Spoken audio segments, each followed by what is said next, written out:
এটা হয়তো আপনাদের উপরেও থাকবে। আপনারা কতখানি আমাদেরকে সহযোগিতা করতে পারেন। দেবপ্রিয় দা একটা কথা বলেছিল, কোন সরকার, কোন মন্ত্রী বা কোন মন্ত্রী পরিষদ একা একা দাঁড়িয়ে দেশের কিছু বদলাতে পারবে না যদি দেশের জনগণ সাথে না থাকে। আর যেই মুহূর্তে দেশের জনগণ সাথে থাকবে, তখন মন্ত্রী পরিষদ যদি জনগণের বিরুদ্ধে যায়, 2024-এর গণঅভ্যুত্থানে আমরা দেখেছি তখন মন্ত্রী পরিষদের কি অবস্থা হয়। 2024-এর মন্ত্রী পরিষদ কি আজকে আমাদের মাঝে আছে? নাই। তো সেই জায়গা থেকে হয়তো অনেক কিছু আমাদের ভুল ত্রুটি আছে। 5% জিডিপির 5% শিক্ষা খাতে ব্যয় আমরা নিয়ে আসতে চাই।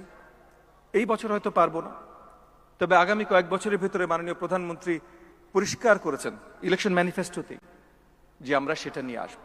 কিন্তু সেটা শুধু নিয়ে আসলে হবে না, সঠিক জায়গায় ব্যয়গুলো করতে হবে। এই যেটা রাশেদা আপা বলেছেন বা দেবপ্রিয় দা বলেছেন, সলিমুল্লাহ ভাই বলেছেন, আব্দুল নূর তুষার ভাই বলেছেন, আমরা শুধু বিল্ডিং বানালে হবে না, আমাদের ব্যয়টা এক্স্যাক্টলি কোথায় হচ্ছে, লার্নিং আউটকামস, মানে আমাদের সন্তানরা আসলে শিখছে কিনা, আমাদের শিক্ষার্থীরা আসলে শিখছে কিনা। আই থিঙ্ক সলিমুল্লাহ ভাই বলেছিলেন পিজা টেস্টের কথা, না দেবপ্রিয় দাদা বলেছিলেন পিজা টেস্টের কথা। আমি আশাবাদী আগামী দিনগুলোতে পিজা টেস্ট আবার ফিরে আসবে। আমি দায়িত্ব নিয়ে বলতে পারছি না, কাজ দ্যাটস ফর 15-year-olds, আমি প্রাইমারির দায়িত্বে আছি। তবে আমরা চাইবো, বিকজ আমরা শুধু করতে চাই না, আমরা জানতে চাই করার সময়ও যে আমরা যেটা করছি সেটা আসলে সঠিক ফলপ্রসূ হচ্ছে কিনা। এবং ফলপ্রসূ হচ্ছে কিনা যদি জানতে হয়, তাহলে সবার পর্যবেক্ষণের জন্য আসলে খুলে দিতে হবে।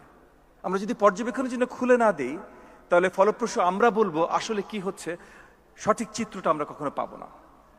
সো সেই কারণে আমি আজকে যত লম্বা হয়তো প্রোগ্রাম আমরা চিন্তা করেছিলাম, সেটা তার থেকে বেশি হয়তো লম্বা হয়ে গেছে। যদিও অনিবার্য কারণবশত মাননীয় প্রধানমন্ত্রী আমাদের আজকে নির্ধারিত চিফ গেস্ট, উনি আসতে পারেননি। তবে উনি জানিয়েছেন যে গুরুত্বপূর্ণ স্টেট দায়িত্বের কারণে উনি আসতে পারেননি, এবং উনি আপনাদের সকলকে, মানে যারা আজকে উপস্থিত আছেন সকলকেই ওনার রিগ্রেটস এবং ওনার সালাম কনভে করার জন্য আমাকে রিকোয়েস্ট করেছেন। সো মাননীয় প্রধানমন্ত্রীর পক্ষ থেকে আপনাদের সকলকে আসসালামু আলাইকুম ওয়া রাহমাতুল্লাহি ওয়া বারাকাতুহু। আমি শুধু একটা কথা বলেই শেষ করব। আমাদেরকে জনগণ ওই জায়গাটা দিয়েছে, ওই আস্থাটা রেখে যে আমরা তাদের জন্য কাজ করি। আজকে এখানে যারা উপস্থিত আছেন বিজ্ঞজনেরা, আজকে পোডিয়ামে যারা আছেন, এই স্টেজের উপরে যারা আছেন, আমার সামনে যারা আছেন, সকলের প্রতি আমার আহ্বান থাকবে আগামী দিনগুলোতে আমাদের সকল ভুল ত্রুটি ধরিয়ে দেওয়ার কাজ আপনারা করবেন, বড়ভাবে আওয়াজ তুলবেন। কিন্তু আওয়াজ তুলবেন আমাদেরকে জানানোর জন্য, কারণ আমাদের সরকার আপনাদের জন্য কাজ করতে এসেছে। সো আমাদের জানা দরকার, আমাদের জানাবেন। আপনাদের জানানোর পথটা কখনো আমরা বন্ধ করে দেব না এবং বন্ধ করতে চাই না। তবে একই সাথে আপনারাও সহযোগিতার হাত বাড়াবেন, যেন আমরা একসাথে কাজ করতে পারি। কারণ সহযোগিতা যদি হাত না বাড়ান, আমাদের কাজ করা খুব মুশকিল হয়ে যায়। অনেক সময় মনে হয় যে আমরা যারা সরকারের দায়িত্বে আছি তারা অনেক ধরনের পক্ষপাতিত্ব করছি। কারণ আমার কাছে আমার দিনে কয়েক ঘন্টাই বা আছে, 6-7 ঘন্টা তো ভাই ঘুমাতে হয়, আর অন্য কিছু হয়, বাকি হয়তো 10-15 ঘন্টা ম্যাক্সিমাম আমরা কাজ করার সুযোগ পাই।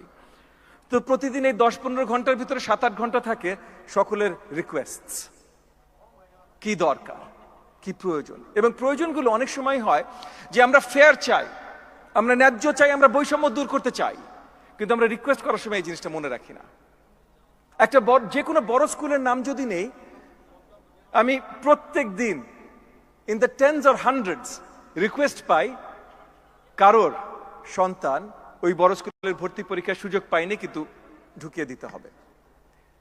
আমি প্রত্যেক দিন শত শত ইফ নট হাজার হাজার টিচারদের রিকোয়েস্ট পাই, তারা জেনে শুনে চাকরিতে এসেছিলেন যে তাদের বিভিন্ন জায়গায় নিয়োগ দেওয়া হবে, কিন্তু তারা ওই জায়গাগুলো থাকতে চান না, তারা শহরে আসতে চান বা তাদের পছন্দের একটা জায়গায় যেতে চান। তো আমরা বৈষম্য করতে চাই না, জনগণ বৈষম্য চায় না, কিন্তু আমাদের কাছে যখন আসে তখন বৈষম্য রিকোয়েস্ট নিয়েই আসে। তো ওই জায়গাটা থেকে আমি চাইবো আপনারাও সকলে সচেতন হন।